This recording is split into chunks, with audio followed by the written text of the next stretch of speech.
الشيطان الرجيم بسم الله الرحمن الرحيم إن الحمد لله نحمده ونستعينه ونستغفره ونعوذ بالله من شرور أنفسنا ومن سيئات أعمالنا من يهده الله فلا مضل له ومن يضلل فلا هادي له ونشهد أن لا إله إلا الله وحده لا شريك له ونشهد أن محمدا عبده ورسوله فهو الذي بلغ الرسالة وأدى الأمانة ونصح للأمة وكشف الغمة وجاهد لله حق جهاده وتركنا على محجة بيضاء ليلها كنهارها لا يزيغ عنها إلا هالك.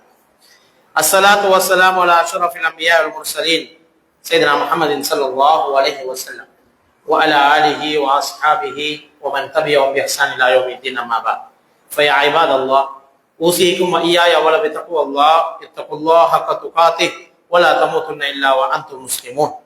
فقد قال الله تعالى في كتابه العزيز وفرقانه المجيد أعوذ بالله من الشيطان الرجيم بسم الله الرحمن الرحيم قال كلا إن معي ربي سيهدين صدق الله العظيم.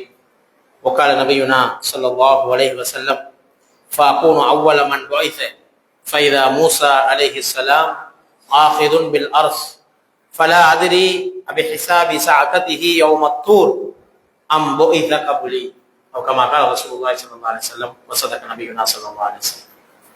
இந்த பாரிய பிரபஞ்சத்தை படைத்து அதில் பல கோடி ஜீவராசிகளையும் படைத்து அதில் உன்னத சிருஷ்டியாக மனிதர்களாக எங்களை எல்லாம் படைத்து பரிபாலிக்கின்ற வல்லவன் அல்லாஹ் ஒருவனுக்கே வான்புகள் அனைத்தும் அல்ஹம்துலில்லாஹ். மதுவிலும் மாதவிலும் ஆச்சரியத்திலும் மூழ்கி கிடந்த ஜாகிலிய சமுதாயம் ஒன்றை உலகம் போற்றக்கூடிய உத்தம சமுதாயமாக மாற்றி அமைத்த உன்னத திருத்தூதர் ஸல்லல்லாஹு அலைஹி வஸல்லம் அவர்கள் மீதும் அவர்களை அடியொட்டி பின்பற்றி வாழ்ந்து வந்த சஹாபாக்கள் அனைத்து இஸ்லாமிய நல்லுள்ளங்கள் மீதும் அல்லாஹ்வுடைய சாந்தியும் சமாதானம் என்றென்றும் உண்டாவதாக. சையதுல் ஐயாம் என்று வர்ணிக்கப்படுகின்ற ஜும்மாவுடைய தினத்திலே அல்லாஹ்வுடைய மாளிகையிலே இத்திகாஃபுடைய எண்ணத்தோடு வந்து அமர்ந்திருக்கிற எனது அருமை சகோதரர்களே, அல்லாஹ்வின் நல்லடியார்களே, அல்லாஹ்வும் அவனது தூதரும் எவற்றை எல்லாம் எடுத்து நடக்குமாறு நமக்கு கட்டளை பிறப்பித்தார்களோ அந்த விடயங்களை எல்லாம் முடியுமானவரை எடுத்து நடக்குமாறும் எந்தெந்த விடயங்களை விட்டும் ஒதுங்கி தவிர்ந்து வாழுமாறு கட்டளை பிறப்பித்தார்களோ அந்த விடயங்களை விட்டும் முற்றுமுழுதாக ஒதுங்கி தவிர்ந்து வாழுமாறும் உங்களில் அடியே எனக்கும் அப்பால் உங்களுக்கும் வசியத்து செய்கிறேன். அன்பு கட்டளை பிறப்பிக்கின்றேன். அன்புக்குரிய இஸ்லாமிய சகோதரர்களே, நாம் எல்லோரும் வரலாற்று சிறப்பு மிக்க ஒரு நாளிலே என்று இருந்து கொண்டிருக்கின்றோம். முஹர்ரம் மாதத்தின் 10வது தினமாகிய ஆஷுராவுடைய தினத்திலே ஆஷுராவுடைய நோன்பை நோற்றவர்களாக இன்று நாங்கள் இருக்கின்றோம். நேற்று சில சர்வதேச நாடுகளில் நோன்புகளை நோற்றியிருப்பார்கள். அந்த அடிப்படையிலே ஒரு வரலாற்று சிறப்பு மிக்க ஒரு தினத்திலே நாங்கள் எல்லோரும் இருந்து கொண்டிருக்கின்றோம். இந்த வரலாற்று சிறப்புக்கு பின்னால் இருக்கிற ஒரு பெரிய வரலாற்று மனிதர் தான் நபி மூசா அலைஹிஸ்ஸலாம் அவர்கள். அல் குர்ஆனிலே ரசூல் ஸல்லல்லாஹு அலைஹி வஸல்லம் அவர்களை பற்றி பேசப்பட்டதை விட மூசா அலைஹிஸ்ஸலாம் அவர்களை பற்றி அல்லாஹ் அதிகமாக பேசியிருக்கிறார். அதிக தடவைகள் குர்ஆனிலே பெயர் குறிப்பிடப்பட்ட நபி மூசா அலைஹிஸ்ஸலாம் அவர்கள் தான். எந்த நபியினுடைய பெயரையும் அந்த அளவுக்கு அல்லாஹ் தஆலா உச்சரிக்கவில்லை. மூசா அலைஹிஸ்ஸலாம் அவர்களுடைய பெயரை மிக அதிகமான தடவைகள் அல்லாஹ் தஆலா குர்ஆனிலே உச்சரித்திருக்கிறார் என்பதை நாங்கள் பார்க்கின்றோம்.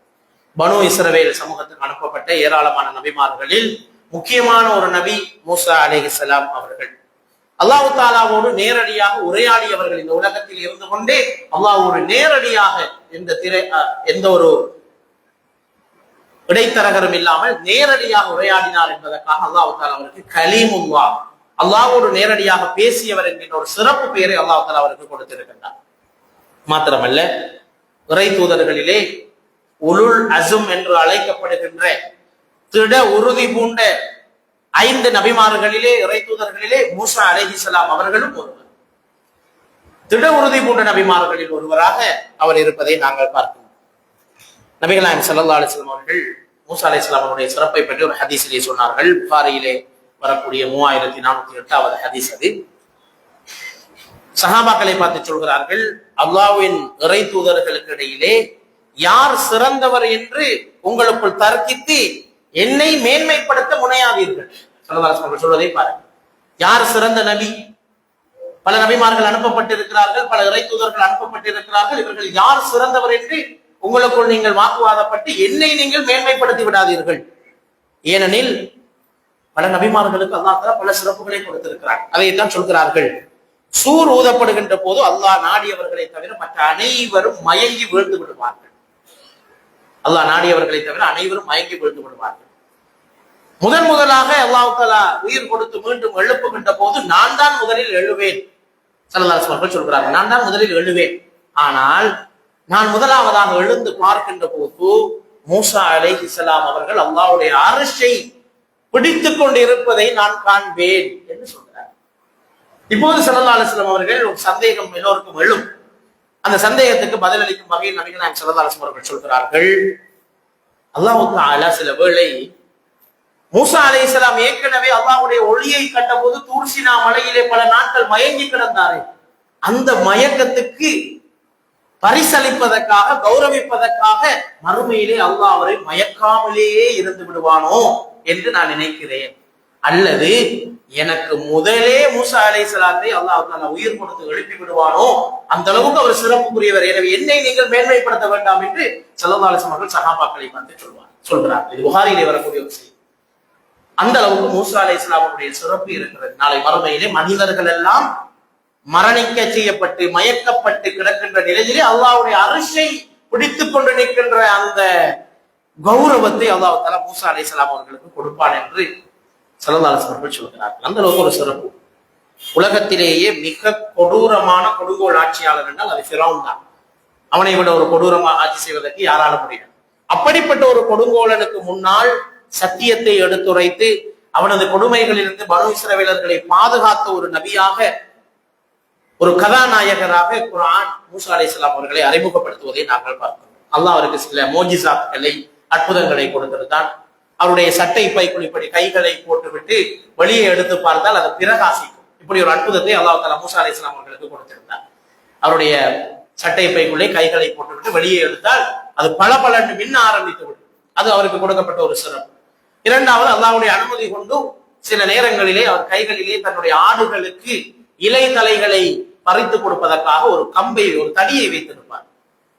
அதனால் தான் அவர் போகின்ற பாதைகளில் இருக்கிற உயரமான மரக்கொப்புகளை வளைத்து, அந்த அசாவினூடாக அதனை வளைத்து தன்னுடைய ஆடுகளுக்கு இலைகளை கொடுப்பார். அதற்காகத்தான் கையிலே ஒரு அசாவை வைத்திருப்பார். அந்த அசாவுக்கு அல்லாஹ் தஆலா தன்னுடைய அனுமதி கொண்டு சில சந்தர்ப்பங்களிலே சில அற்புதங்களை நிகழ்த்துவதற்கு சந்தர்ப்பம் அளித்தான். அது எங்களுக்கு எல்லோருக்கும் தெரியும். கடலை பிளந்த அந்த சந்தர்ப்பத்திலும் கூட மூசா அலைஹிஸ்ஸலாம் தன்னுடைய அசாவை கொண்டுதான் அதனை செய்தார்கள்.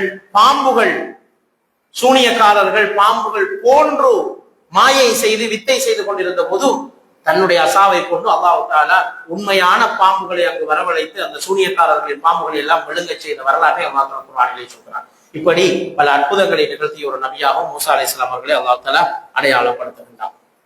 மாத்திரமல்ல, அல்லாஹ் தஆலா பௌதீக விதிகளுக்கு அப்பால் மூசா அலைஹிஸ்ஸலாம் அவர்களுக்கு உதவி செய்தார். அல்லாஹ்வோடு ஒரு அடியான் எந்த அளவுக்கு நெருங்குகின்றான், நமக்கும் அல்லாஹ்வுக்கும் இடையிலான அந்த நெருக்கம் எந்த அளவுக்கு அதிகரிக்கின்றதோ அப்போது பௌதிக விதிகளையும் மீறி அல்லாஹ்வுடைய உதவி வரும். அதற்கு பல சம்பவங்கள் இஸ்லாமிய வரலாற்றிலே இருக்கிறது. அதுக்கு ஒரு நல்ல உதாரணம் தான் மூசா அலைஹிஸ்ஸலாம் அவர்களுடைய இந்த உதாரணம். கடலை பிளந்து அல்லாஹ் தஆலா அவர்களுக்கு உதவி செய்த வரலாறுகளை நாங்கள் பார்க்கிறோம். அல்லாஹ் தஆலா சில நபிமார்களுக்கு தான் வேதத்தையும் கொடுத்து சுகபுகளையும் கொடுத்தார். அதில் ஒருவர் தான் மூசா அலைஹிஸ்ஸலாம். நாங்கள் ஓதக்கூடிய சூறாக்களிலே வருகிறது, சுஹுஃபி இப்ராஹீம வ மூசா, மூசாவினதும் இப்ராஹீமினதும் சுகபுகளை அல்லாஹ் தஆலா ஞாபகப்படுத்துவதை நாங்கள் பார்க்கிறோம் சூரத்துல் அலாவில். மாத்திரமல்ல, தௌராத் என்கின்ற ஒரு வேதத்தையும் அல்லாஹ் தஆலா மூசா அலைஹிஸ்ஸலாம் அவர்களுக்கு அபரானி ஹிப்ரு மொழியிலே இறக்கி இருந்தான் என்பதை நாங்கள் பார்க்கிறோம். அபரானி மொழியிலே இறக்கி இருந்ததை நாங்கள் பார்க்கிறோம். இப்படி வேதமும் கொடுக்கப்பட்டு 10 சுகபுகளும் வழங்கப்பட்ட ஒரு இறை தூதராக மூசா அலைஹிஸ்ஸலாம் அவர்கள் இருக்கின்ற ஒரு சிறப்பு மிக்க ஒரு நபியாக நாங்கள் பார்க்கிறோம். குர்ஆனுடைய பல அத்தியாயங்களில் மூசா அலைஹிஸ்ஸலாம் அவருடைய வரலாறு பல இடங்களில் சிதறி சொல்லப்பட்டிருந்தாலும், குறிப்பாக சூரத்துல் கசஸ், சூரா தாஹா ஆகிய சூறாக்களை நாம் எடுத்து படிக்கின்ற போதும் முழுமையாக அதிலே மூசா அலைஹிஸ்ஸலாம் அவருடைய வரலாறுகள் விலாவாரியாக பேசப்பட்டிருக்கிறது என்பதை ஒரு சிறப்புமிக்க விடயமாக இருக்கிறது என்பதை நாங்கள் பார்க்கிறோம். எனவே இந்த ஃபிரௌனை இல்லாதொழித்து பனு இஸ்ரவேல் சமூகத்தில் இருந்து தலைமைத்துவத்தை கொடுத்து யூத சமுதாயத்துக்கு ஒரு பெரிய அங்கீகாரத்தை கொடுத்த ஒரு பெரிய வரலாற்று சாதனையை செய்த ஒரு மனிதராக மூசா அலைஹிஸ்ஸலாம் அவர்களை குர்ஆன் எங்களுக்கு அடையாளப்படுத்தி இருக்கிறது. இந்த நிகழ்வு எல்லாம் நடந்தது. மூசா அலைஹிஸ்ஸலாம் அவர்கள் பாதுகாக்கப்பட்டது, ஃபிரௌன் மூழ்கடிக்கப்பட்டது, இது எல்லாம் நடைபெற்றது இந்த தினத்தில் தான், இன்றைய தினத்தில், வரலாற்றில் இன்று ஆசுராவுடைய தினத்தில் தான் இவையெல்லாம் இடம்பெற்றிருக்கிறது என்பதை நாங்கள் பார்க்கின்றோம். எனவேதான் மூசா அலைஹிஸ்ஸலாம் அவர்கள் தன்னை பாதுகாத்து அல்லாஹ்வுக்கு நன்றி கடன் செலுத்த வேண்டும் என்பதற்காக இந்த நாளிலே தொடர்ந்து நோன்பு நோட்டார். ஆசுராவுடைய தினத்தில் மூசா அலைஹிஸ்ஸலாம் அவர்களே நோன்பு நோக்க தொடங்கிவிட்டார். இந்த பின்னணியில் தான் ரசூல் ஸல்லல்லாஹு அலைஹி வஸல்லம் அவர்கள் மக்காவில் இருந்த கால பகுதியிலே ஃபர்தான நோன்புகள் எதுவும் இல்லை. எனவே ஆசுராவுடைய நோன்பை தான் விடாமல் தவறாமல் ஃபர்தை போன்று நோற்று வந்தார்கள். மதீனாவுக்கு வந்த போது யூதர்கள் மூசா அலைஹிஸ்ஸலாம் அவர்களை நினைவுபடுத்தும் முகமாக இந்த நோன்பை நோட்டுக் கொண்டிருந்தார்கள். முஸ்லிம்களை நோட்டார்கள். இறுதி வருடத்தில் தான் ஸல்லல்லாஹு அலைஹி வஸல்லம் அவர்கள் முஸ்லிம்களுக்கு தனித்துவமான ஒரு கலாச்சாரத்தை உருவாக்கி கொடுக்க வேண்டும் என்பதற்காக தாசுஆ 9வது தினத்திலும் நோன்பு நோக்கலாம் என்ற ஒரு ஆலோசனையை சொல்கிறார்கள். அடுத்த வருடம் ஸல்லல்லாஹு அலைஹி வஸல்லம் அவர்கள் உயிரோடு இல்லை. ஆனால் அவர்கள் சொன்ன அந்த வார்த்தைகள் இருக்கின்றன. எனவே 9, 10 ஆகிய 2 தினங்கள் நோன்பு நோட்பதை ஸல்லல்லாஹு அலைஹி வஸல்லம் அவர்கள் வலியுறுத்தி சொன்னதை நாங்கள் பார்க்கின்றோம். எனவே அன்புக்குரிய சகோதரர்களே, ஸல்லல்லாஹு அலைஹி வஸல்லம் அவர்கள் யூதர்களுக்கு சொன்ன ஒரு செய்திதான், மூசா அலைஹிஸ்ஸலாம் அவர்களை நினைவுபடுத்தி இந்த நாளை கண்ணியப்படுத்துவதற்கு உங்களை விட நாங்கள் தான் மிக உகந்தவர்கள். நீங்கள் மூசா அலைஹிஸ்ஸலாம் அவர்கள் கொண்டு வந்த தௌராத்தை மாற்றி அமைத்தவர்கள், அதிலே குளறுபடிகளை செய்தவர்கள், அதிலே இடைச்செருகல்களை செய்தவர்கள். நாங்கள் மூசா அலைஹிஸ்ஸலாம் அவர்கள் எங்களுக்கு இறை தூதர் இல்லாவிட்டால், எங்களுடைய நேரடியான இறை தூதராக இல்லாவிட்டாலும் அவரை இறை தூதராக ஏற்றுக்கொண்டிருக்கிறோம். அவரை நாங்கள் புகழ்ந்து கொண்டிருக்கிறோம். அவருடைய வரலாற்றை படித்துக் கொண்டிருக்கிறோம். எனவே அவரை புகழ்வதற்கும் அவரை கண்ணியப்படுத்துவதற்கும் முஸ்லீம் சமூகம் தான் மிக அருகதையானது என்று சொல்லி இந்த ஆசுராவுடைய நோன்பை ஸல்லல்லாஹு அலைஹி வஸல்லம் எங்களுக்கு கற்றுத்தந்திருக்கிறார்கள் என்ற விடயத்தை நாங்கள் பார்க்கிறோம். மூசா அலைஹிஸ்ஸலாம் அவருடைய வரலாற்றிலே குர்ஆன் சொல்லுகின்ற அந்த வரலாற்றை நாங்கள் படித்து பார்க்கின்ற போது இன்றைய தற்கால சமூகத்துக்கு தேவையான பல படிப்பினைகளை குர்ஆன் எங்களுக்கு சொல்கிறது. வரலாற்றை வரலாற்றாக படிப்பதை நிறுத்திவிட்டு வரலாற்றை இன்றைய வாழ்க்கைக்குரிய பாடங்களாக கற்றுக்கொள்ள நாங்கள் முனைய வேண்டும். அந்த அடிப்படையிலே மூசா அலைஹிஸ்ஸலாம் அவருடைய வாழ்க்கையிலிருந்து மிக முக்கியமான 10 வாழ்க்கை தத்துவங்களை நாங்கள் இன்ஷா அல்லாஹ் இன்று புரிந்து கொள்ள முயற்சிப்போம். முதலாவது விடயம், அல்லாஹ்வினுடைய திட்டத்தின் மீது அசைக்க முடியாத ஒரு நம்பிக்கை எங்களுக்கு இருக்க வேண்டும். அல்லாஹ் மீது நம்பிக்கை வைத்திருக்கிறோமா, அல்லாஹ் பார்த்துக் கொள்வான், நாங்கள் முயற்சி செய்தால் போதும். அல்லாஹ்வுடைய திட்டம் மிக அலாதியானதாக இருக்கு. இதற்கு மூசா அலைஹிஸ்ஸலாம் அவருடைய வரலாற்றிலிருந்து அல்லாஹ் ஒரு சிறப்பான உதாரணத்தை சொல்றார். ஃபிரௌன் மிகப்பெரிய ஒரு திட்டத்தை தீட்டுகிறார். தன்னுடைய சூனியக்காரர்கள் சொல்லிவிட்டார்கள், ஆண் குழந்தைகள் பிறந்தால் தனக்கு ஆபத்து, எந்த ஒரு ஆண் குழந்தையும் உயிரோடு இருக்கக்கூடாது. எனவே எல்லா கர்ப்பிணி தாய்மார்களையும் சிறையில் அடைக்குமாறு கட்டளையிட்டார். பிள்ளை பிறந்தால் ஆண் குழந்தையை பெற்றெடுத்தால் உடனே ஆண் குழந்தையை கழுத்தால் வெட்டி கொலை செய்துவிட்டு தாயை விடுதலை செய்வார். பெண் குழந்தையை பெற்றால் குழந்தையையும் தாயையும் விடுதலை செய்வார்.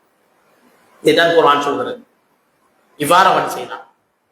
இப்படி சதித்திட்டம் தீட்டி எந்த ஒரு குழந்தையும் என்னை மீறி பிறக்கக்கூடாது என்பதில் மிக கவனமாக இருந்து ஆண் குழந்தைகள் எல்லாம் வெட்டி சாய்த்துக் கொண்டிருந்த சந்தர்ப்பத்திலே அல்லாஹ் தஆலா மூசா அலைஹிஸ்ஸலாம் அவருடைய தாயினுடைய வயிற்றிலே ரகசியமாக அந்த குழந்தை வளர்கிறது.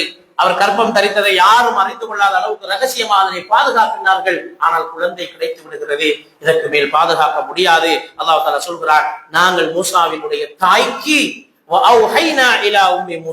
மூசாவினுடைய தாய்க்கு நாங்கள் உள்ளுணர்வை ஏற்படுத்தினோம். நீ விரும்பினால் உன்னுடைய பிள்ளையை பாதுகாப்பது தொடர்பில் நீங்கள் அஞ்சினால் உடனே அவரை ஒரு பெட்டியில் வைத்து நீங்கள் வீசி விடுங்கள் நதி கடலிலே, நாங்கள் அவரை பாதுகாக்கிறோம் என்று சொல்கிறான் அல்லாஹ் தஆலா. அப்படியே செய்யப்படுகிறது. அல்லாஹ் தஆலா எப்படி பாதுகாத்தான்? ஃபிரௌனுடைய மனைவி ஆசியா அவர்களுடைய கரங்களிலே அந்த குழந்தை கிடைக்கிறது. ஃபிரௌனுடைய அனுமதியோடு அந்த மாளிகையிலேயே அந்த குழந்தையை அல்லாஹ் வளரச் செய்தார். இதுதான் அல்லாஹ்வுடைய திட்டம். ஃபிரௌன் போட்ட திட்டம் என்ன? எந்த குழந்தையும் உயிரோடு இருக்கப்படும், அவனுக்கு தேவை ஒரு குழந்தை தான். ஆனால் அவன் எல்லா குழந்தைகளையும் கொள்வதற்கு திட்டம் தட்டினான். அல்லாஹ்வுக்கு தேவை அந்த ஒரு குழந்தை வாழ வேண்டும். அந்த குழந்தை அவனுடைய வீட்டிலேயே வளரச் செய்தார். இதுதான் அல்லாஹ்வுடைய திட்டமும் மனிதனுடைய திட்டத்துக்கு இடையிலான. சில போது நாங்கள் பார்க்கின்ற பார்வைக்கு பௌதீக ரீதியில் இஸ்லாம் தோற்பது போல, மார்க்க ரீதியான விஷயங்களை கஷ்டப்பட்டு செய்பவர்கள் கவலையோடு இருப்பது போல எங்களுக்கு தோன்றினாலும் அது உண்மை அல்ல. அதற்கு பின்னால் பெரிய வெற்றிகள் காத்திருக்கிறது. அல்லாஹ்வுடைய திட்டம் அதை விட பயங்கரமானதாக இருக்கும் என்பதற்கு ஒரு சிறந்த உதாரணமாக நாங்கள் இதனை பார்க்கிறோம். எனவேதான் ஸல்லல்லாஹு அலைஹி வஸல்லம் சொன்னார்கள், முஆத் ரலியல்லாஹு தஆலா அவர்களை பார்த்து சொன்னார்கள், வஅலம் அன்னல் உம்மத லவிஜ்தமஅத் அலா யன்ஃபஊக பிஷைஇன் லம் யன்ஃபஊக இல்லா பிஷை இல்லா கத் கதபல்லாஹு லக். இந்த ஒட்டுமொத்த உலகமும் உனக்காக ஒன்று சேர்ந்து உனக்கு ஒரு நன்மை செய்ய வேண்டும் என்று நாடினாலும் அல்லாஹ் எழுதியதை தவிர எதையும் உனக்கு யாரும் செய்துவிட முடியாது. அதை போன்று சொன்னார்கள், யாராவது உனக்கு தீமை செய்ய நாடினாலும் அல்லாஹ் நாடியதை தவிர எதையும் செய்ய முடியாது.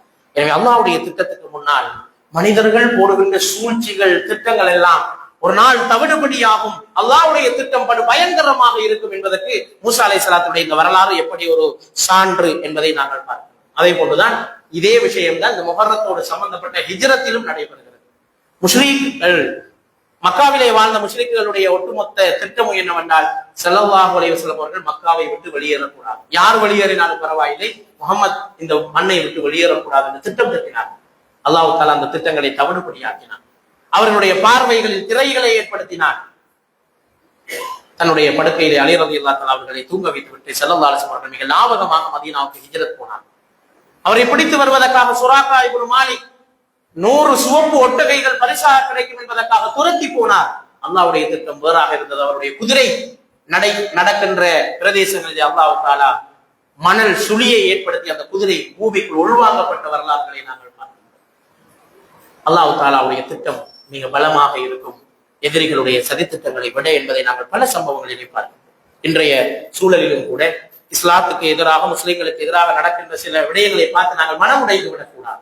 அல்லாஹ் தஆலா குர்ஆனிலே வாக்களித்திருக்கிறார், காஃபிர்கள் முஷ்ரிக்குகள் வெறுத்தாலும் கூட அல்லாஹ்வுடைய இந்த ஜோதியை அவர்கள் வாயினால் அணைத்து விட முடியாது, அதனை நான் பிரகாசிக்க செய்வேன் என்று சொல்லியிருக்கிறார் என்று நாங்கள் பார்க்கிறோம். அல்லாஹ்வை அவமதித்து, இஸ்லாத்தை அவமதித்த குற்றச்சாட்டுக்காக ஒரு பிரபல தேரர் 9 மாத சிறைக்கு தள்ளப்பட்டிருக்கிற நிலைமையை நாங்கள் பார்க்கிறோம். சில போது அவர்கள் அந்த அட்டூழியங்களை செய்கின்ற போது நாங்கள் மனம் நொந்திருப்போம், அல்லாஹ்விடத்திலே கையேந்திருப்போம். அல்லாஹ்வுடைய திட்டம் வேறாக இருந்தது. ஈஸ்டர் தாக்குதல் என்ற பெயரிலே முஸ்லிம்களுக்கு எதிராக கட்டவிழ்த்து விடப்பட்ட அநியாயமான பல கைதுகள், அநியாயமாக பல சகோதரர்கள் தண்டிக்கப்பட்டார்கள். குற்றவாளிகளை இல்லாத பலர் கடுமையான தண்டனைகளை அனுபவித்தார். ஒட்டுமொத்த முஸ்லிம் சமூகமும் பல இன்னல்களையும் அவமானங்களையும் குறிப்பாக எமது பிரதேசம் அனுபவித்தது. அல்லாஹ் தஆலா அதற்கு பின்னால் இருக்கிற மறைகரங்களை இப்போது வெளிப்படுத்த தொடங்கி இருக்கிறார். அல்லாஹ்வுடைய திட்டம் வெளிப்பட தொடங்குகின்ற போது மனிதர்களுடைய சதித்திட்டங்கள் தவிடுபடியாகும் என்பதை நாங்கள் பார்க்கிறோம். இது அல்லாஹ்வுடைய வாக்காக இருக்கிறது. இது மூசா அலைஹிஸ்ஸலாமுடைய வரலாற்றில் நாங்கள் கற்றுக்கொள்கின்ற ஒரு மிகப்பெரிய பாடமாக இருக்கிறது. எனவேதான் அல்லாஹ் தஆலா சிலரை ஆட விட்டு பிடிப்பான், சிலரை ஓட விட்டு பிடிப்பான். ஆனால் நிச்சயமா அல்லாஹ்வுடைய பிடி கடுமையானதாக இருக்கும். இன்ன ரப்பக லபில் மிர்சாத், நிச்சயமாக அல்லாஹ்வுடைய பிடி மிக கடுமையானது என்று அல்லாஹ் தஆலா சொல்வதே ஒரு போதும் தப்பித்து போவது கிடையாது சோதரர்களே. எனவே அந்த வரலாறுகளை நாங்கள் மூசா அலைஹிஸ்ஸலாம் அவர்களிருந்து கற்றுக்கொள்கிறோம். இரண்டாவது முக்கியமான வாழ்க்கை பாடத்தை மூசா அலைஹிஸ்ஸலாமுடைய வரலாறு எங்களுக்கு கற்றுத் தருகிறது. எந்த சந்தர்ப்பத்திலும் அல்லாஹ்வோடு இருக்கிற அந்த உறவு, பிணைப்பு, இணைப்பு, தொய்வு நிலையை அடைந்து விடக்கூடாது. அதற்காக பிரார்த்தனை என்கின்ற ஆயுதத்தை எப்போதும் ஏற்றுக்கொள்ள வேண்டும். துவா தான் மூமினுடைய ஒரு ஆயுதம் என்று ஸல்லல்லாஹு அலைஹி வஸல்லம் சொன்னார். முஹுல் இபாதா, அதுதான் இபாதத்தின் மூளை என்று சொன்னார். இதை மூசா அலைஹிஸ்ஸலாமுடைய வாழ்க்கையில் நாங்கள் பார்க்கிறோம். எல்லா சந்தர்ப்பத்திலும் மூசா அலைஹிஸ்ஸலாம் அவர்கள் அல்லாஹ்விடம் துவா கேட்டிருக்கிறார். நேரடியாக அல்லாஹ்விடத்திலே கேட்டிருக்கிறார். ஆனால் துவாவின் மூலமாக அல்லாஹ்விடத்திலே தன்னுடைய தேவைகளை முறைப்பாடு செய்திருக்கிறதை நாங்கள் பார்க்கின்றோம். மூசா அலைஹிஸ்ஸலாம் அவர்களை அல்லாஹ் தஆலா பணிக்கிறார், நீங்கள் இப்போது ஃபிரௌனோடு போய் வாதாடி இஸ்லாத்தை எடுத்துரைக்க வேண்டும். எவ்வளவு பெரிய பிரச்சனை! ஏனென்றால் மூசா அலைஹிஸ்ஸலாம் அவருடைய வாயிலே ஒரு பிரச்சனை இருந்தது. அவர்களுக்கு சரளமாக பேச முடியாது, அவர்களுக்கு திக்கல் இருந்தது. சரளமாக வார்த்தைகளை உச்சரிக்க முடியாத அளவுக்கு நாக்கிலே சின்ன முடிச்சுக்கள் இருந்தது.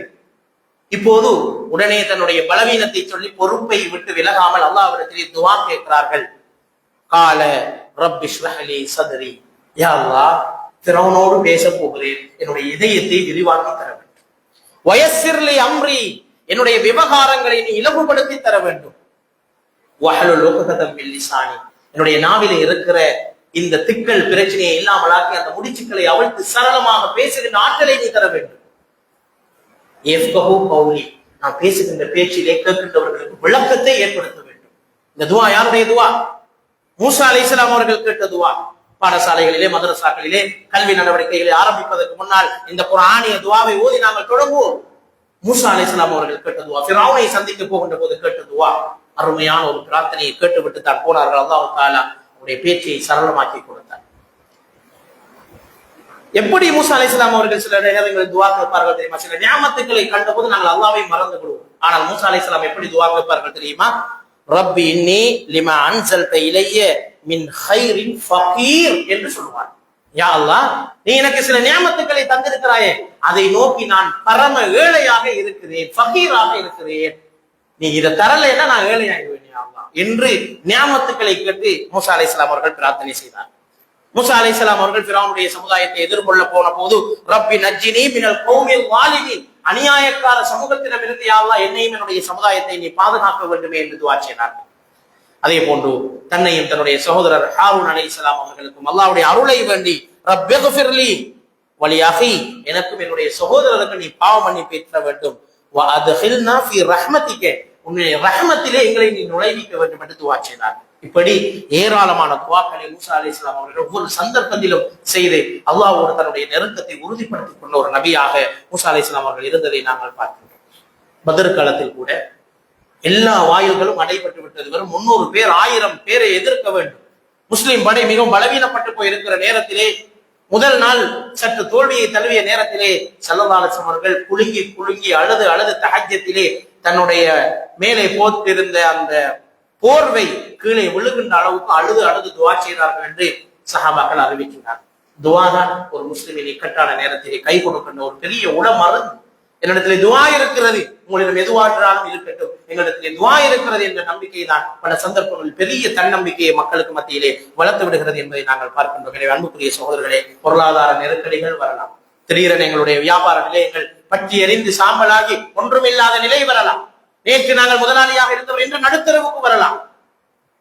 இந்த சந்தர்ப்பங்களில் எல்லாம் அல்லாஹ்வினுடைய அருளிலே தவக்குள் வைத்து தொடர்ந்து துஆ கேட்கின்றவர்களாக இருக்க வேண்டுமே தவிர மன அழுத்தங்களுக்கு உள்ளாகி சமூக பிரச்சனைகளின் போது மனிதர்களிடம் கையேந்துவதை தவிர்த்து அல்லாஹ்விடம் கையேந்துகின்ற மனிதர்களாக நாங்கள் இதை வளர்த்துக் கொள்ள வேண்டும் என்ற படிப்பினையை மூசா அலைஹிஸ்ஸலாம் அவருடைய வரலாறு எங்களுக்கு கற்றுத்தருகிறது.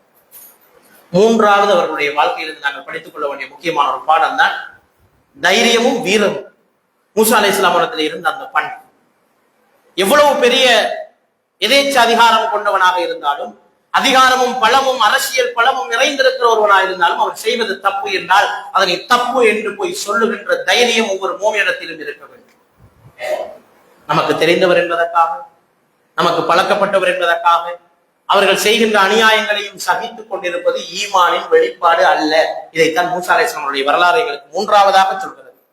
இதஹபா இலா ஃபிரௌன இன்னஹு தகா, நீங்கள் இருவரும் ஃபிரௌனிடம் செல்ல வேண்டும். ஏன் தெரியுமா? தனிப்பட்ட பழிவாங்கலுக்காக அல்ல. இன்னஹு தகா, அவன் அத்துமீறல்களில் ஈடுபடுகிறான், சமூகத்திலே அநீதியை நிலைநாட்டுகிறான். எனவே அதற்கு எதிராக பேசுவது ஒவ்வொருவர்கள் கடமை. எனவே நீங்கள் ஃபிரௌனை எதிர்க்க வேண்டும். தனிப்பட்ட பழிவாங்கல் அல்ல, இன ரீதியான பிரச்சனை அல்ல, இது ஒரு வெறும் அரசியல் பிரச்சனை அல்ல, இது ஒரு சமூக பிரச்சனை. இன்னஹு தகா, அப்படிதான் குர்ஆன் சொல்கிறது. அவன் ஒட்டுமொத்த அநியாயங்களையும் நிறைவேற்றுகிறான். தகா, பயங்கரமான அட்டூழியங்களை அவன் செய்து கொண்டிருக்கிறான். எனவே நீங்கள் போக வேண்டும். ஆனால் உங்களுடைய தவா எப்படி தெரியுமா இருக்க வேண்டும்? ஃபகுலா லஹு கௌலன் லையினா, சொஃப்டான வார்த்தைகளை கொண்டுதான் நீங்கள் மூசா ஹாரூன் இருவரும் ஃபிரௌனோடு பேசுவது. ஃபிரௌனோடு பேசுவதற்கு சொஃப்டான வார்த்தைகளா? நாங்கள் சாதாரண ஒரு சண்டைக்காக எவ்வளவு மோசமான அருவருப்பான வார்த்தைகளை பேசி விடுகிறோம். கொஞ்சம் கோவப்பட்டால் எவ்வளவு ஆபாசமான வார்த்தைகளை கொண்டு திட்டி விடுகிறோம், அல்லது அடுத்த மனிதர்களின் மீது கடும் சொற்களை வீசி விடுகிறோம். அல்லாஹ் தஆலா தன்னை அல்லாஹ் என்று சொன்ன, தன்னை ரப்பு என்று சொன்ன, ஆனா ரப்புக்கும் அலா என்று சொன்ன மிக பெரும் கொடுங்கோலனிடம் பேச போகின்ற போது தன்னுடைய தூதருக்கு சொன்ன வார்த்தை என்ன தெரியுமா? ஃபகூலா லஹு கௌலன் லையினா. லைன் என்ற சொல்லுக்கு அரபு மொழியிலே சாஃப்ட் என்பதுதான். சாஃப்டாக பேசுவது யாரோட? ஃபிரௌனோடு. அப்படி என்றால் இன்றைய அரசியல் நிலவரங்களை நாங்கள் எடுத்து பார்க்கின்ற போது ஒரு அரசியல் சக்தியை சார்ந்தவர்கள் அடுத்த சாராரை மிக மோசமாக விமர்சிப்பது, பொது வழிகளில் அவர்களை நாகரிகமற்ற முறையில் விமர்சிப்பது, அல்லது நேருக்கு நேரே அவர்கள் மோதிக்கொள்வது போன்ற இந்த அநாகரிகமான விடயத்தை இஸ்லாம் ஒருபோதும் ஆதரிக்கவில்லை. அவ்வளவு பெரிய அநியாயக்கார ஆட்சியாளர், அட்டூழியக்காரர், மிக பெரும் கொடுங்கோலன், ஆனாலும் அவரோடு நீங்கள் பேச வேண்டிய ஒழுங்கு என்ன தெரியுமா? சாஃப்டான ஸ்பீச், கௌலன் லையினாவை தான் பேச வேண்டும் என்று குர்ஆன் சொல்கிறது. இது அழகான ஒரு படிப்பினையாக இன்றைய சமூகத்துக்கு இருக்கிறது என்பதை நாங்கள் பார்க்கிறோம். ஸல்லல்லாஹு அலைஹி வஸல்லம் அவர்கள் சொன்னார்கள், ஆகச் சிறந்த ஜிஹாத் எதென்று நினைக்கிறோம்? வாள் எடுத்து அடுத்தவனை வெட்டுவதா? கிடையாது. அநியாயக்காரனுக்கு முன்னால் அவன் செய்கின்ற அநியாயத்தை அநியாயம் என்று சொல்லுகின்ற தைரியம் உங்களுக்கு இருக்கிறதா? அதுதான் அல்லாஹ்வுக்கு மிகச்சிறந்த அறப்போர் என்று ஸல்லல்லாஹு அலைஹி வஸல்லம் அவர்கள் சொன்னார்கள். கலிமத்து ஹக்கின் இந்த சுல்தானின் ஜாயிர், அதுதான் ஆகச் சிறந்த அறப்போராட்டம் என்று ஸல்லல்லாஹு அலைஹி வஸல்லம் சொன்னார். இமாம் அஹ்மத் இப்னு ஹம்பல் ரஹிமஹுல்லாஹ் அவர்கள் இஸ்லாமிய பிரச்சாரங்களை மேற்கொண்டிருந்த காலத்திலே முத்தஸிலாக்களுடைய சிந்தனை மிக ஆதிக்கம் செலுத்திக் கொண்டிருந்த ஒரு காலம். குர்ஆன் படைக்கப்பட்டது அது அல்லாஹ்வுடைய கலாம் இல்லை என்று அவர்கள் சொன்னார்கள். முத்தஸிலாக்கள் வழிகட்ட அகீதா சிந்தனை பிரிவினர். அதற்கு எதிராக இமாம் அஹ்மத் இப்னு ஹம்பல் ரஹிமஹுல்லாஹ் அவர்கள் மிக கடுமையாக போராடினார். இதனால் கடுமையாக எதிர்க்கப்பட்டார். இறுதியிலே அவருக்கு தண்டனை வழங்க வேண்டும் என்று சொல்லப்பட்ட போது அஹ்மத் இப்னு ஹம்பல் ரஹிமஹுல்லாஹ் அவர்கள் எத்தனையோ சலுகைகளை அனுபவித்துக் கொண்டு அந்த வார்த்தைகளை வாபஸ் பெற்றிருக்கலாம். குர்ஆன் படைக்கப்பட்டது என்று சொல்லி இருக்கலாம். ஆனால் அவர்கள் சொன்ன வார்த்தைகள் என்ன தெரியுமா? நான் மடிந்து இஸ்லாம் மடிந்து நான் உயிரோடு வாழ்வதை விட இஸ்லாம் வாழ்ந்து நான் மடிந்து போவதுதான் சிறந்தது. நான் உயிரோடு இருந்து இஸ்லாம் அடிந்து போவதை விட இஸ்லாம் உயிரோடு இருந்து நான் மடிந்து போவதுதான் சிறந்தது. இஸ்லாத்தை வாழ வைக்காமல் நான் வாழ்ந்து எந்த பிரயோஜனமும் கிடையாது. எனக்கு நீங்கள் என்ன தண்டனை வேண்டுமானாலும் கொடுக்கலாம். மரண தண்டனை கொடுத்தால் நான் ஏற்றுக்கொள்வேன். ஆனால் இஸ்லாமிய கொள்கை எதிலும் நான் உங்களிடம் பின்வாங்க மாட்டேன் என்று மிக உறுதியாக சொன்னார்களே. இந்த தைரியம் எங்களுக்குள் இருக்க வேண்டும். யார் தவறு செய்தால், அநியாயம் செய்தால், ஊழல் செய்தாலும் அதற்கு எதிராக குரல் கொடுக்கின்ற தைரியம் ஒவ்வொரு முஸ்லிமிடத்திலும் இருக்க வேண்டும். கண்மூடித்தனமாக யாரையும் பின்பற்றக் கூடாது என்பதை இஸ்லாம் சொல்கின்ற ஒரு விடயமாக இருக்கிறது என்பதை நாங்கள் பார்க்கிறோம். தீமைகளுக்கு துணை போவது ஒரு முஸ்லிமின் நிலைப்பாடாக இருக்கக்கூடாது என்பதை மூசா அலைஹிஸ்ஸலாம் அவருடைய இந்த வரலாறு சொல்கிறது. 4வது பண்பாக குர்ஆன் சொல்கிற மிக முக்கியமான வாழ்க்கை படிப்பினை தான் மூசா அலைஹிஸ்ஸலாம் அவர்கள் ஒரு பெரிய சிறந்த திறமை கொண்டு ஒருவர், ஆளுமை மிக்கவர். ஒரு முறை அவர்கள் நடந்து போனார்கள். வீதியிலே ஒரு பனு இஸ்ரவேல் சமூகத்தைச் சேர்ந்த ஒருவனை கிபித்தி இனத்தைச் சேர்ந்த ஒருவன் போட்டு அடித்து துன்புறுத்தி கொண்டிருப்பதை பார்த்தார். போன போது அந்த பனு இஸ்ரவேல் சமூகத்தைச் சேர்ந்த சகோதரன் மூசா அலைஹிஸ்ஸலாம் உதவி கேட்டு விட்டார். எனக்கு உதவி செய்யுங்கள், எனக்கு அநீதி செய்து கொண்டிருக்கிறார். உடனே மூசா அலைஹிஸ்ஸலாம் அவர்களுக்கு கோபம் வந்தது. கடுமையான கோபக்காரர். ஓங்கி ஒரு அறைதான் அறைந்தார். அந்த கிபித்தி இனத்தவன் அந்த இடத்திலே மரணித்து விட்டார். இதற்காக அவர்கள் பல வருடங்கள் தௌபா செய்திருக்கிறார்கள். தன்னால் வேண்டுமென்று செய்யாத ஒரு கொலை, கைமோசமாக நடந்த ஒரு விடயம், அதற்காக பல வருடங்கள் தௌபா செய்திருக்கிறார்கள். பிற்காலத்திலே வருந்தி இருக்கிறார்கள். அதற்குரிய பதிலையும் கொடுத்திருக்கிறார். ஆனால் அந்த அளவுக்கு வீரம் மிக்கவர்கள். அதைத்தான் நான் சொல்றேன். ஓர் அறை அறைந்தால் ஒருவன் இறந்து போகின்ற அளவுக்கு கையிலே சக்தி மிக்க ஒரு பெரிய வீரர் மூசா அலைஹிஸ்ஸலாம். அவர் நினைத்திருந்தால் தனியாக பல விஷயங்களை சாதிக்கலாம். ஆனால் இன்று பலரிடம் இருக்கிற ஒரு உள நோய், பதவிகளிலே, அதிகாரங்களிலே, உயர் பொறுப்புகளிலே வருகின்ற போது ஒரு மனிதனுக்கு வருகிற உள நோய் தான் தற்பெருமை. நான் தான் செய்ய வேண்டும், என்னால் தான் எல்லா காரியங்களும் ஆக வேண்டும் என்கின்ற இந்த மனோநிலை இன்று பலரிடத்திலே இருக்கு. ஆனால் மூசா அலைஹிஸ்ஸலாம் அவர்கள் அவ்வளவு பெரிய நபியாக, இறை தூதராக, இவ்வளவு பலம் மிக்கவராக இருந்தும் கூட அல்லாஹ்விடத்தில் என்ன தெரியுமா துஆ கேட்டார்கள்? வஜஅல்லி வஸீரன் மின் அஹ்லி ஹாரூன் அகி இஷ்துத் பிஹி அஸ்ரி. என்னுடைய குடும்பத்திலிருந்து என்னுடைய சகோதரர் ஹாரூன் அலைஹிஸ்ஸலாம் அவர்களையும் யா அல்லாஹ் நீ இறை தூதராக மாற்றி தர வேண்டும், எனக்கு பக்கபலமாக அவரை ஆக்கி தர வேண்டும். தனியாக நான் இதனை சாதிக்க விரும்பவில்லை, கூட்டாக சாதிக்க விரும்புகிறேன் என்ற அந்த பணிவு. இங்கு சமூகத்துக்கான பணி நிறைவேற்றப்படுவதுதான் முக்கியமே தவிர அது என்னால் தான் நடந்தது என்ற பெருமை இங்கு முக்கியம் அல்ல என்று கருதுகின்ற அந்த மிகப்பெரிய உயர்ந்த பண்பை குர்ஆன் இங்கு சொல்லி காட்டுகிறது. இன்று இருக்கிற பெரிய பிரச்சனை என்ன? என்னால் தான் இந்த பணி நடந்தது என்பதற்கு லேபிள் போட்டுக் கொள்வதில் இருக்கிற கவனம். இந்த பணி மிகச் சரியாக சமூகத்துக்கு போய் சேர வேண்டுமாயிருந்தால் இவரையும் இணைத்துக் கொள்ளலாம், அவரையும் ஏற்றுக்கொள்ளலாம் என்கின்ற அந்த பரந்த மனப்பான்மை இந்த சமூகத்தில் இல்லாமல் போயிருக்கிறது. இது மூசா அலைஹிஸ்ஸலாம் அவர்கள் கற்றுத்தருகின்ற ஒரு மிகச்சிறந்த பாடம். ஃபிரௌனை எதிர்க்க வேண்டும், பெரிய வெற்றி பெறும், அல்லாஹ் நிச்சயம் உதவி செய்வான் என்று தெரியும். தானே அந்த பெருமையை எடுத்துக்கொண்டு போயிருக்க. ஆனால் அப்படி விரும்பவில்லை. எனக்கு உதவியாக ஹாரூனை ஆக்கி தர வேண்டும் என்று ஏன் கேட்க வேண்டும்? கூட்டு பொறுப்போடு செயற்படுகின்ற அந்த அழகான ஒரு விடயத்தை மூசா அலைஹிஸ்ஸலாம் அவர்கள் கற்றுத்தருகின்றார்கள். ஒரு முஸ்லிம் சமூகம் கட்டிடத்துக்கு ஒப்பானதை சேர்ந்து செயற்படுவதை தான் இஸ்லாம் எப்போதும் தூண்டுகிறது என்பதை நாங்கள் பார்க்கிறோம். அந்த போராட்டத்திலே ஒரு சாதாரண பாரசீக அடிமையாக இருந்து வந்த சல்மான் ரலியல்லாஹு தஆலா அவர்களுடைய ஆலோசனையை தான் ஸல்லல்லாஹு அலைஹி வஸல்லம் அவர்கள் ஏற்றுக்கொண்டு சமூகத்துக்கு வெற்றி பெற வேண்டும் என்று நினைத்தார்களே தவிர இங்கு கருத்து சொல்பவர் யார் என்று பார்க்கவில்லை. கருத்தை தான் பார்த்தார். ஆனால் இன்று இருக்கிற நிலைமை என்ன? கருத்துக்களை, நல்ல ஐடியாக்களை, நல்ல முன்மொழிபவர்களை பார்க்கின்ற நிலைமை இருக்கிறது. அவர்களுடைய அந்தஸ்துகளை வைத்து அவர்களை இல்லாமலாக்கின்ற நிலைமைகள் இருக்கு. அப்படி ஸல்லல்லாஹு அலைஹி வஸல்லம் அவர்களுடைய காலம் இருக்கவில்லை, மூசா அலைஹிஸ்ஸலாம் அவருடைய காலம் இருக்கவில்லை என்பதை நாங்கள் பார்க்கின்றோம். இந்த இஸ்லாமிய தௌவா பணிகளிலும் கூட இந்த நானானியா என்கின்ற போட்டி உருவாகி இருக்கிறது. எங்களால் தான் இது நடந்தது என்று பேசிக் கொள்வதை பெருமையாக நினைக்கிற ஒரு சமூகம் உருவாகி இருக்கிறது. ஆனால் ஸல்லல்லாஹு அலைஹி வஸல்லம் என்னமா சொன்னார்கள்?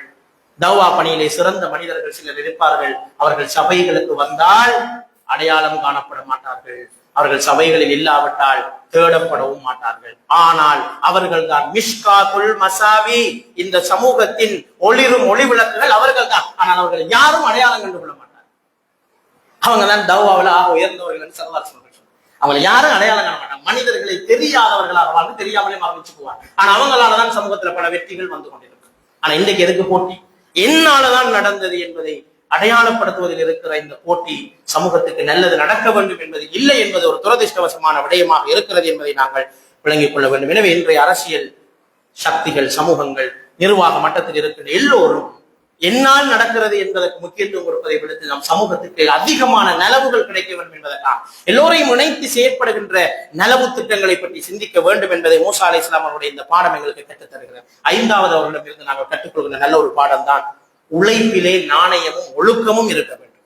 மூசா அலைஹிஸ்ஸலாம் அவர்கள் ஒரு இறை தூதர் என்பதற்காக அவர்கள் சாதாரணமாக ஒரு பெரிய செல்வந்த வாழ்க்கையை வாழவில்லை, உழைத்து வாழ்ந்தார்.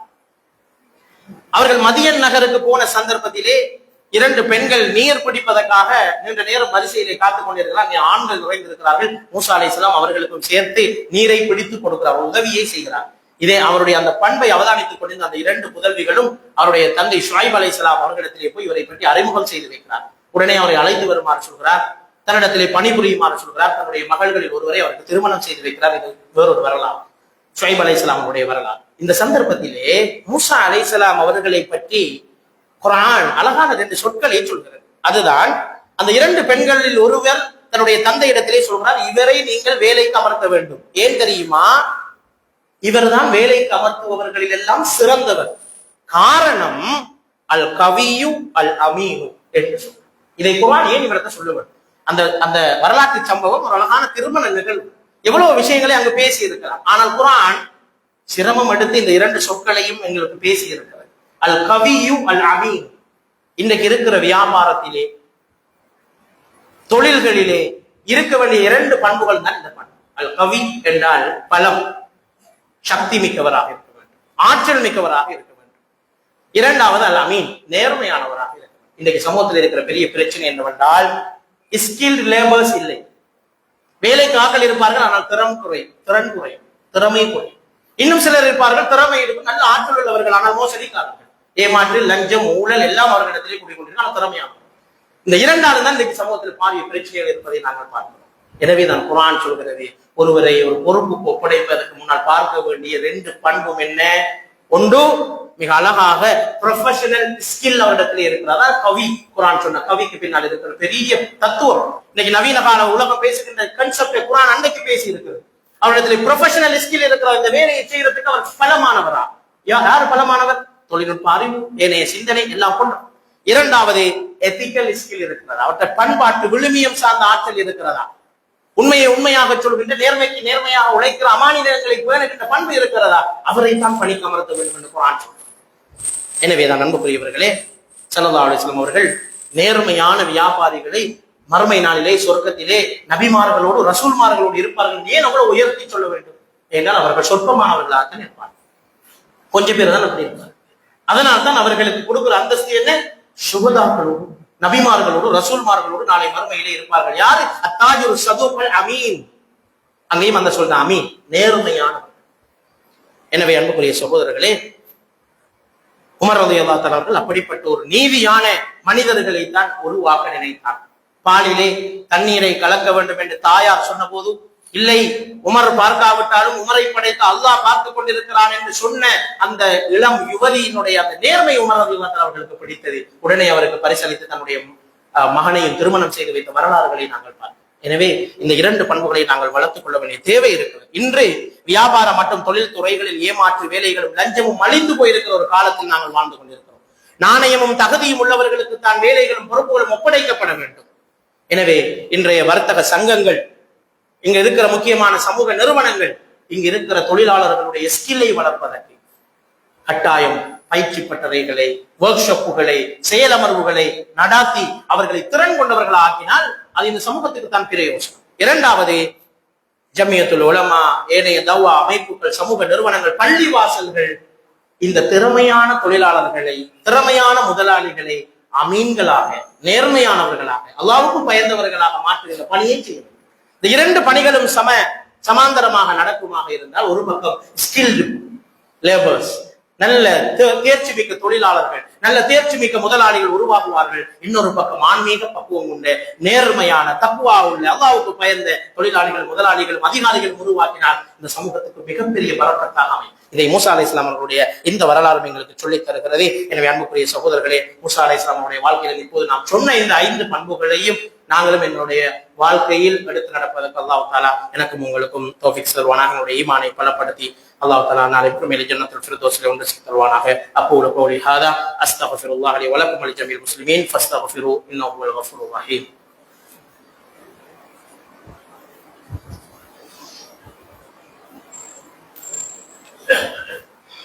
அல்ஹம்துலில்லாஹி ரப்பில் ஆலமீன் வல் ஆகிபத்து லில் முத்தகீன் ولا عدوان الا على الظالمين واشهد ان لا اله الا الله وحده لا شريك له واشهد ان محمدا عبده ورسوله فيا عباد الله اوصيكم واياي بتقوى الله اتقوا الله حق تقاته ولا تموتن الا وانتم مسلمون اما بعد. அன்புக்குரிய சகோதரர்களே, மூசா அலைஹிஸ்ஸலாம் அவருடைய வரலாற்றிலே 5 முக்கியமான படிப்பினைகளை நாங்கள் இதுவரை செவிமடுத்தோம், கேட்டோம். இன்னும் குர்ஆன் அவருடைய படிப்பினைகளை அவருடைய வாழ்க்கையின் வரலாற்றிலிருந்து நாம் இன்றைய சமூகத்துக்கு தேவையான படிப்பினைகளை அன்று மூசா அலைஹிஸ்ஸலாம் அவருடைய வரலாற்றிலிருந்து குர்ஆன் எங்களுக்கு சொல்றது. அதுதான் ஆச்சரியம். இப்போது இருக்கிற நவீன ஒரு மனிதனை உதாரணம் காட்டியிருந்தால் வேறு விடை. ஆனால் மூசா அலைஹிஸ்ஸலாம் அவர்களை உதாரணம் காட்டி இன்றைய சமூகத்துக்கு குர்ஆன் பேசி இருக்கிறது. 6வது விடயம் தான் மூசா அலைஹிஸ்ஸலாம் அவருடைய தவக்குல். எந்த ஒரு விடயத்திலும் அல்லாஹ்விடத்திலே பொறுப்பு சாட்டி விட்டு விளைவை அல்லாஹ்விடத்தில் எதிர்பார்க்கிற பண்பு ஒரு மூமினிடத்தில் இருக்கும். முயற்சி மட்டும்தான் எங்களுடைய பணி, விளைவை தருவது அல்லாஹ். இதுதான் எங்களுடைய நினைவாக. சிலர் தவக்குலை பிழையாக விளங்கிக் கொள்வார். அல்லாஹ்விடத்திலே பொறுப்பு சாட்டிவிட்டு அல்லாஹ் பார்ப்பார் என்று விட்டு முயற்சி செய்யாமல் இருக்க முடியாது. உழைக்க போக வேண்டும், கஷ்டப்பட்டு தொழில் செய்ய வேண்டும். வருமானம் கிடைக்குமா லாபம் கிடைக்குமா என்பதை அல்லாஹ்விடத்திலே பொறுப்பு சாட்டு. படிக்க வேண்டும், பரீட்சையை எழுத வேண்டும், பாஸ் ஆகுவதா ஃபெயில் ஆகுவதா என்பதை அல்லாஹ்விடத்திலே பொறுப்பு சாட்டு. இதுதான் தவக்குல். படிக்காமல் இருந்து விட்டு அல்லாஹ் என்னை பாதுகாத்துக் கொள்வான், என்னை காப்பான் என்று மனத்தன்னமாக இருப்பது தவக்குல் கிடையாது. இதைத்தான் அல்லாஹ் தஆலாவுடைய தூதர் ஸல்லல்லாஹு அலைஹி வஸல்லம் சொன்னார்கள், லவ் அன்னகும் தவக்கல்தும் அலல்லாஹி ஹக்க தவக்குலிஹி, நீங்க உண்மையாக அல்லாஹ் மீது தவக்குல் வைப்பீங்கன்னு சொன்னா அல்லாஹ் தஆலா பறவைகளுக்கு உணவளிப்பது போல உங்களுக்கு உணவளிப்பான் என்று ஸல்லல்லாஹு அலைஹி வஸல்லம் சொன்னார். பறவைகளுக்கு அல்லாஹ் எப்படி உணவளிக்கிறான்? காலையிலே அதிகாலையிலே அந்த பறவைகள் எழும்ப வேண்டும், கூடுகளிலிருந்து புறப்பட்டு செல்ல வேண்டும், மாலை வரைக்கும் உழைக்க வேண்டும். அப்போதுதான் வயிறு நிரம்பிய நிலையிலே அந்த பறவைகள் மீண்டும் திரும்பி வரும். எனவே முயற்சி இல்லாமல் ஒரு பறவைக்கு கூட அல்லாஹ் உணவளிப்பது கிடையாது. எனவே முயற்சியோடு தவக்குலை வைப்பவர்களுக்கு அல்லாஹ் தஆலா பாரிய விளைவுகளை கொடுக்கிறார். அப்படிப்பட்ட ஒரு விளைவுதான் மூசா அலைஹிஸ்ஸலாம் அவர்கள் கடலுக்கு முன்னால் நிற்கிறார்கள். முன்னால் கடல், பின்னால் ஆர்ப்பரிக்கின்ற பெரிய படை. பௌதீக ரீதியாக தப்பிப்பதற்கு எந்த அவகாசமும் இல்லை. ஆனால் மூசா அலைஹிஸ்ஸலாம் அவர்கள் சொன்ன வார்த்தை என்ன தெரியுமா? மூசா அலைஹிஸ்ஸலாம் சமூகம் சொன்னார்கள், எங்களை மாட்டி விட்டீர்கள். இப்படிதான் சொன்னாங்க, எங்களை மாட்டி விட்டீர்கள். அப்போது மூசா அலைஹிஸ்ஸலாம் அவர்கள் சொன்னார்கள், இல்லை கல்லா, அப்படி அல்ல, இன்ன மஇய ரப்பி சயஹ்தீன், நிச்சயமாக என்னோடு என்னுடைய ரப்பு இருக்கிறான். இதற்கு பிறகும் அவன் எனக்கு வழிகாட்டுவான். எப்படி வழிகாட்டுவான்? கடல் முன்னால், பின்னால கடல், எப்படி வழிகாட்டுற நீ என்றுதான் நம்மளோட மனசு தோன்றும். ஆனா மூசா அலைஹிஸ்ஸலாம் அவருடைய தவக்குல் என்ன சொன்னது தெரியுமா? இதற்கு பிறகும் அல்லாஹ் வழிகாட்டுவான். அவருடைய அந்த எண்ணத்துக்கு அல்லாஹ் கொடுத்த கூலி என்ன? கடலையே பிளக்க செய்து அவர்களுக்கு வழிகாட்டினார்.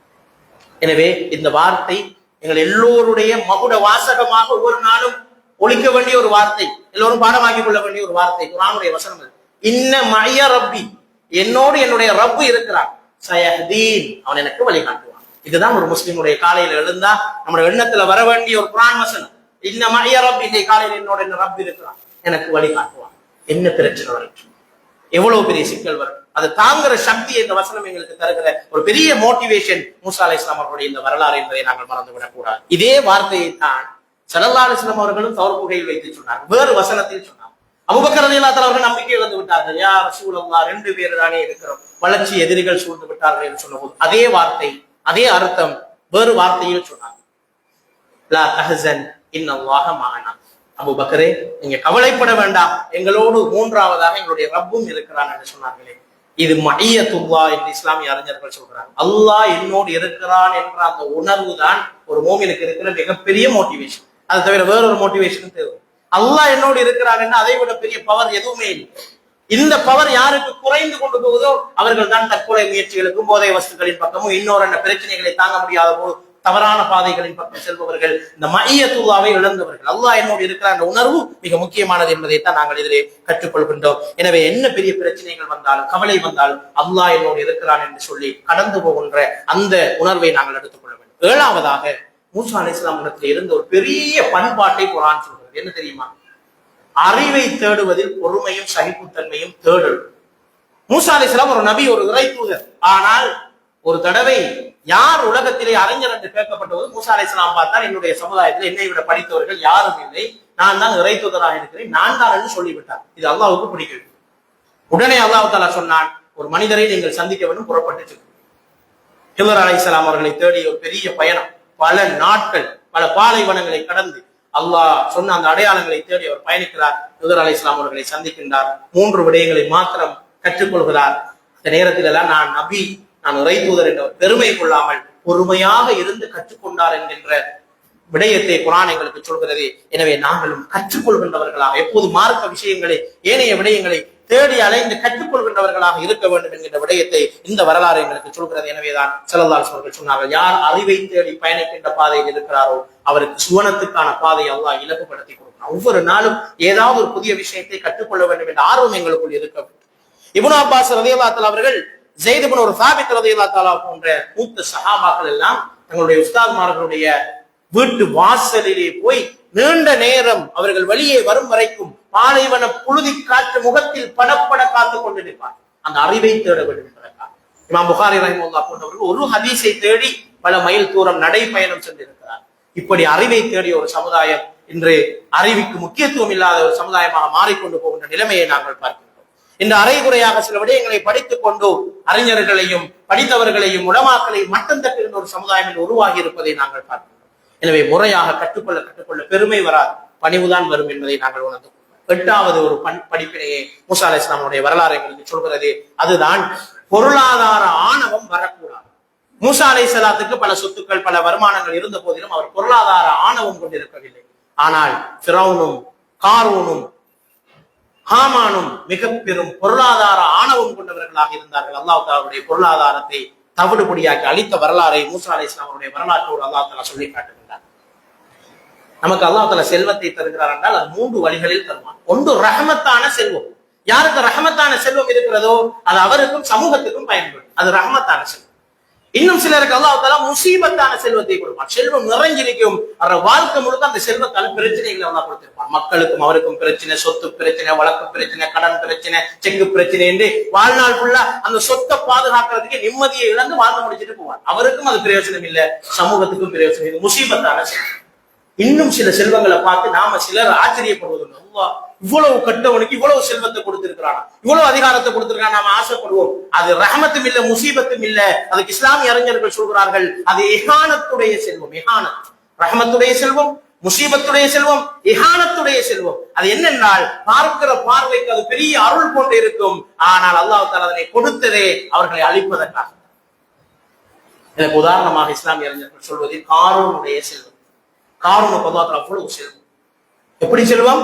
குதிரை வண்டிகள்ல ஏத்திட்டு போற செல்வமா? அப்படி சொல்லல குர்ஆன். அவனுடைய செல்வத்தை பூட்டி வச்சிருக்கிற கஜானாக்கள் சாவியை சுமந்து செல்வதற்கு பல குதிரைகள் இருந்தது, சாவிகளை சுமந்து செல்வதற்கு பல குதிரைகள் இருந்தது என்று குர்ஆன் சொல்லுது.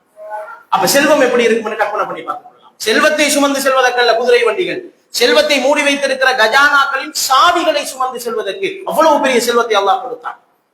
ஆனா எதற்கு கொடுத்தான்? இஹானத்துக்கு தான் கொடுத்தான், அவனை இழிவுபடுத்துறதுக்கு தான். விளைவு என்ன? அவனுடைய செல்வமும் அவனும் பூமிக்குள் உள்வாங்கப்பட்டார்கள் என்று குர்ஆன் சொல்கிறது. எனவே அன்புக்குரிய சகோதரர்களை, அல்லாஹ் தஆலா நமக்கு செல்வம் தந்தால் அதனை ரஹமத்தின் செல்வமாக மாற்றிக்கொள்ள வேண்டும். இல்லை என்றால் அது முசீபத்தின் செல்வமாகவோ இஹானத்தின் செல்வமாகவோ மாறிவிடும் என்ற ஒரு பெரிய படிப்பினை மூசா அலைஹிஸ்ஸலாம் அவருடைய வரலாறு எங்களுக்கு சொல்கிறது. ஸல்லல்லாஹு அலைஹி வஸல்லம் சொன்னார், உண்மையான செல்வம் இந்த பொருளாதார வளம் கிடையாது, உள்ளத்தில் ஏற்படுகின்ற திருப்தி தான் உண்மையான செல்வம் என்று சொன்ன வரலாறுகளை நாங்கள் பார்க்க. இதனால்தான் அபூபக்கர் ரலியல்லாஹு தஆலா அவர்கள், உஸ்மான் ரலியல்லாஹு தஆலா ஒட்டுமொத்த செல்வத்தையும் தந்த வாழ்நாளில் செலவழித்த வரலாறுகளை நாங்கள் பார்க்கின்றோம். பொருளாதார வளம் வருகின்ற போது ஏழை எளியவர்களுடைய விஷயத்தில் கவனம் செலுத்த வேண்டும், ஜகாத் சதகாக்களில் கவனம் செலுத்த வேண்டும். அதை தவிர்ப்பது இந்த காரூணிய பாதை என்பதை நாங்கள் உணர்ந்து கொள்ள வேண்டும். வீண் விரயத்துக்காக செலவழிப்பது, ஆடம்பரமாக வீடுகளை கட்டுவது, மோசமான முறையில் ஆடம்பர திருமணங்களை முடிக்கின்ற அந்த செல்வம் சில போது எங்களுடைய இஹானத்தையும் அழிவையும் கொண்டு வந்து சேர்த்து விடும் என்பதை நாங்கள் விளங்கிக் கொள்ள வேண்டும். இறுதியாக, அந்த காலத்திலே இருந்த பெரிய சக்திகளுக்கு எதிராக மூசா அலைஹிஸ்ஸலாம் அவர்கள் செயல்பட்டார். அப்போது இருந்த பெரிய சக்தி தான் மெஜிக் என்ற ஊடகம். அப்போது இருந்த மீடியா மெஜிக். ஃபிரௌனுடைய சமுதாயம் மெஜிக் உடைய சமுதாயமாக இருந்தது. கண்கட்டு வித்தைகளை செய்து சமூகத்தை தங்களின் பக்கம் ஈர்த்து வைத்திருந்த சமுதாயத்துக்கு அல்லாஹ் தஆலா அசா கோலின் ஊடாக ஒரு மெஜிக்கை நிகழ்த்திய. மெஜிக்கல் அது அற்புத மோஜிசா.